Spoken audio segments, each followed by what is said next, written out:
പ്രാണ media മിഷനിലേക്ക് ഏവർക്കും സ്വാഗതം.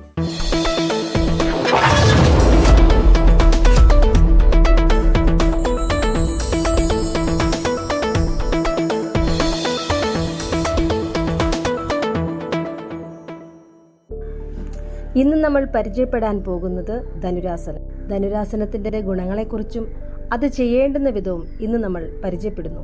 കമിഴ്ന്ന് നേരെ നിവർന്ന് കിടക്കുക. ശ്വാസം പുറത്തേക്ക് വിട്ടുകൊണ്ട് കൈകൾ പുറകിലേക്കെടുത്ത് കണങ്കാൽ മുകളിലേക്ക് വളയ്ക്കുക. ഇടതു കൈ ഇടതു കാൽപാദത്തിലും വലതു കൈ വലതു കാൽപാദത്തിലും പിടിക്കുക. 2 പ്രാവശ്യം ശ്വാസം എടുത്തു വിടുക. ഈ നിലയിൽ ശ്വാസം ഉള്ളിലേക്കെടുത്ത് കാലുകൾ മുകളിലേക്ക് ഉയർത്തുക. അതോടൊപ്പം തലയും മുകളിലേക്ക് ഉയർത്തുക.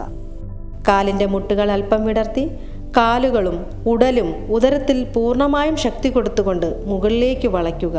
ഈ നിലയിൽ ശരീരത്തിന് കുലച്ച വില്ലിൻ്റെ ആകൃതിയായിരിക്കും. ഈ അവസ്ഥയിൽ ശ്വാസോച്ഛ്വാസം അല്പം ദ്രുതഗതിയിലായിരിക്കും. ഇതിൽ ഭയപ്പെടേണ്ട. ഏകദേശം 20 സെക്കൻഡിന് ശേഷം ശ്വാസം പുറത്തേക്ക് വിട്ടുകൊണ്ട് കൈകൾ കാലിൽ നിന്നും വിടുവിച്ച് പൂർവ്വസ്ഥിതിയിലേക്ക് എത്തി വിശ്രമിക്കുക.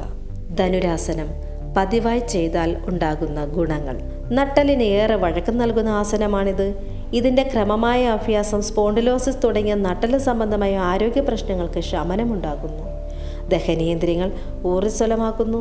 മലബന്ധവും ദഹനക്കേടും വായുകോപവും ഇല്ലാതാകുന്നു.